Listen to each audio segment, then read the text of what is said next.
Welcome back. We're now joined by Thabo Sizo Mahlobo, a nation-building strategist, innovator and passionate advocate for sustainable communities. He is the author of Investing in Agri-Namibia, a book that presents a bold and visionary roadmap for transforming Namibia's agricultural sector into a thriving engine of growth.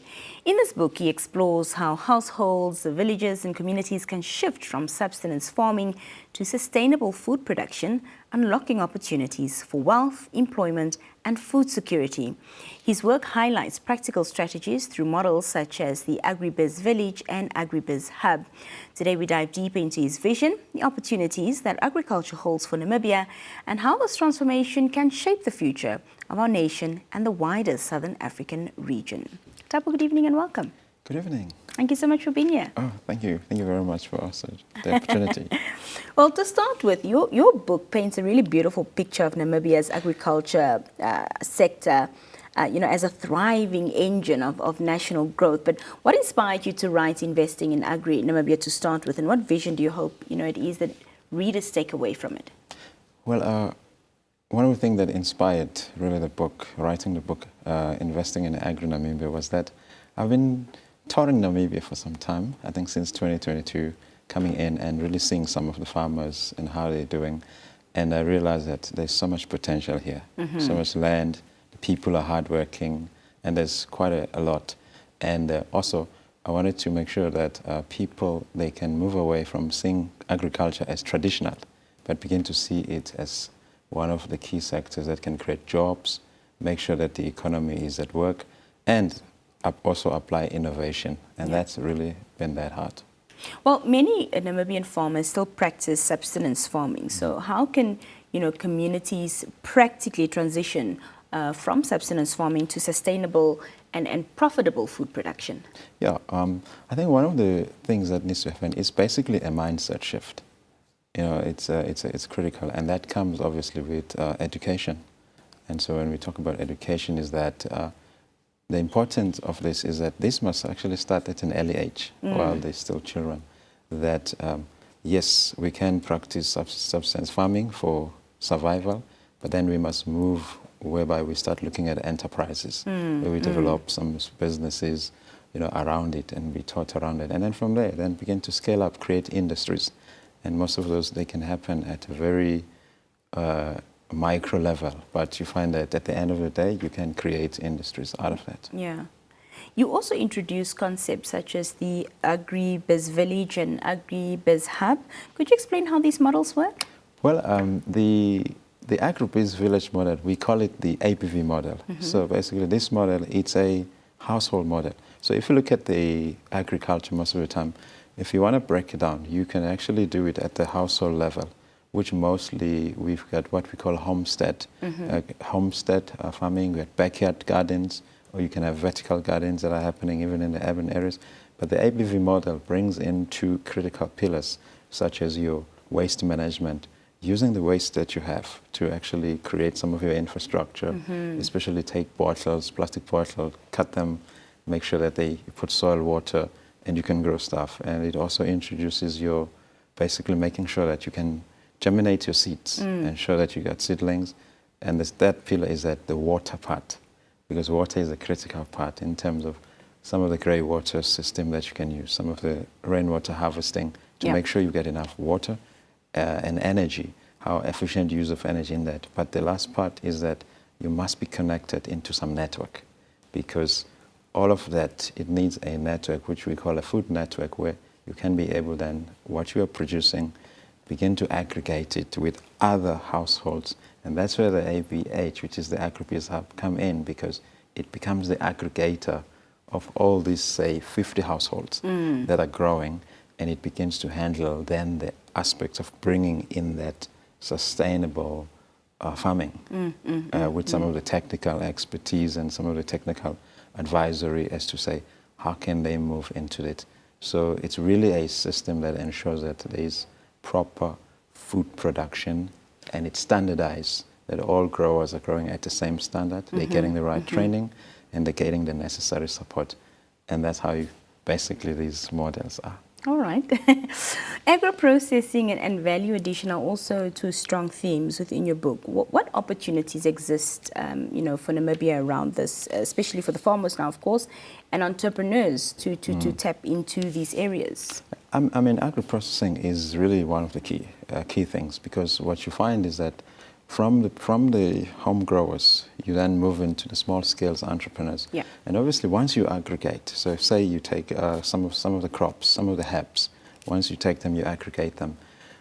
You can either sell them as fresh produce, or you can either begin to process them into other added values, either it be into cosmetic, either it be into medicine, either be into many things like juice and all of that. So what it does, it creates an additional layer of, in terms of economy. Jobs can be created because of that. Infrastructure can be created, whether be it's micro-processing spaces, or whether be it's a big, processing hubs. Yeah. It's an infrastructure that the next generation can actually also enjoy its benefit.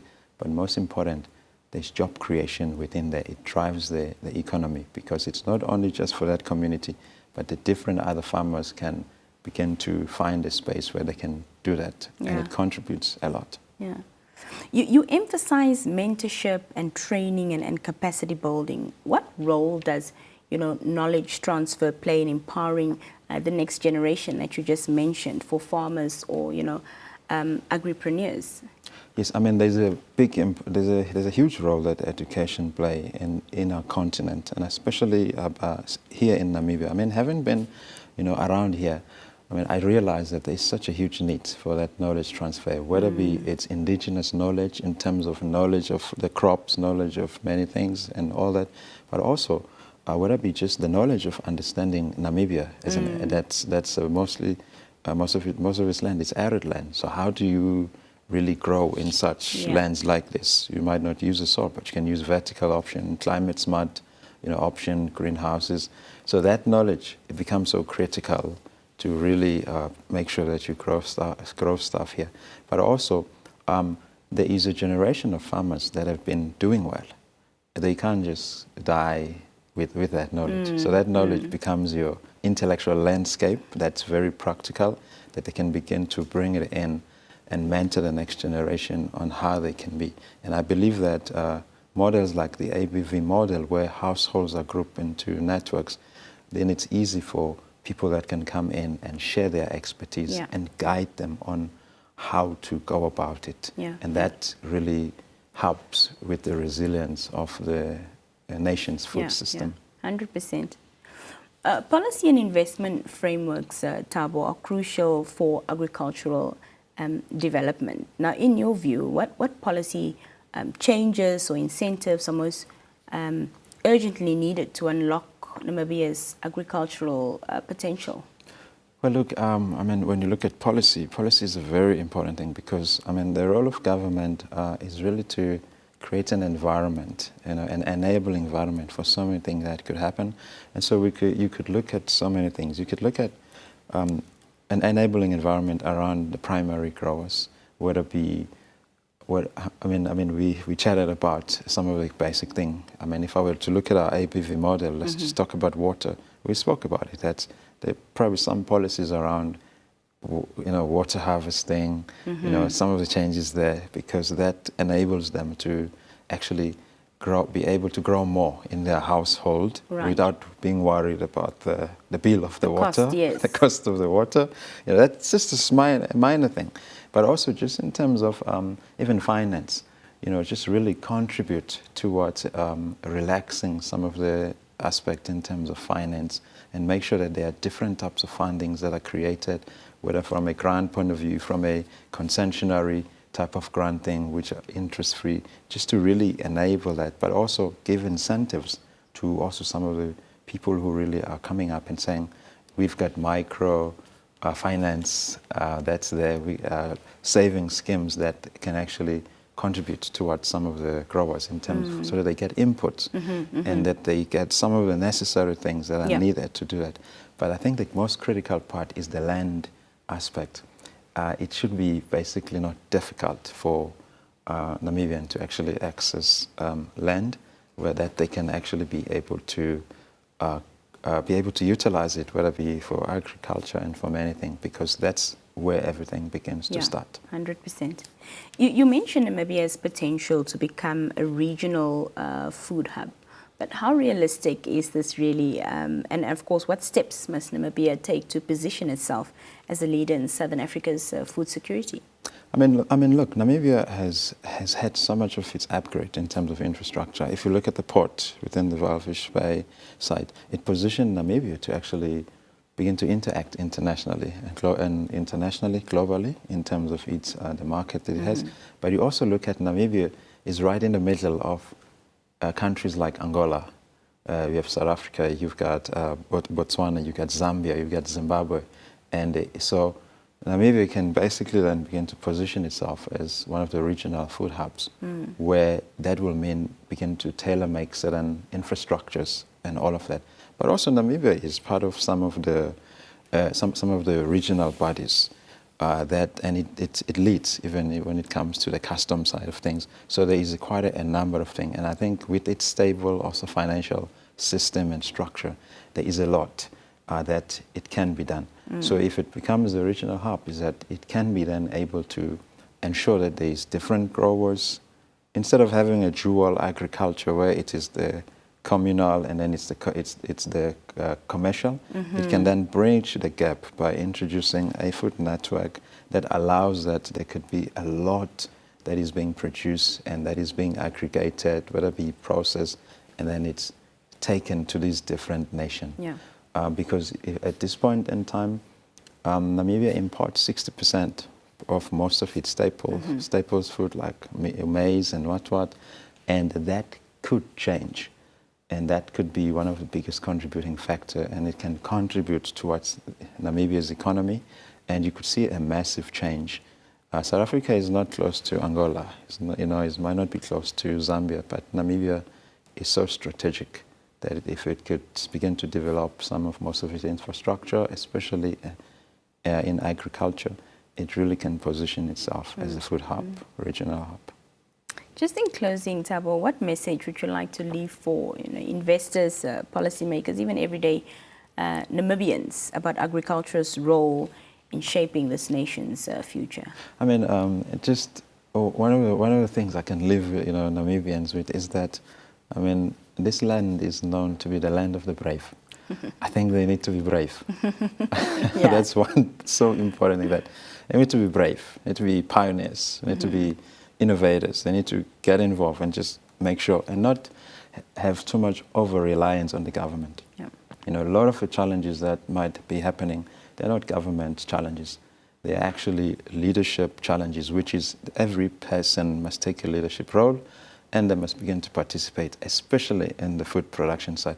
And other stakeholders like the banks, they can begin to come in and begin to structure different models of fund, not just the loans and this, but they can look into what sort of grants options are available for programs that can be created. And also we introduce something called social innovation, where we start looking at how can agriculture be at the center of solving some of the social ills and making sure that there are impact investors who invest for impact in society, because definitely that can do a lot. So there are many types of funding structures that I believe can be developed that are there, but mostly the people that would want to come in and do that, they want to know that the people of Namibia, they're brave enough to take that step and they're willing to actually do that so that they come along as partners, not as what's been happening in the past in many countries where people come with a solution and they just want to plug it and play it.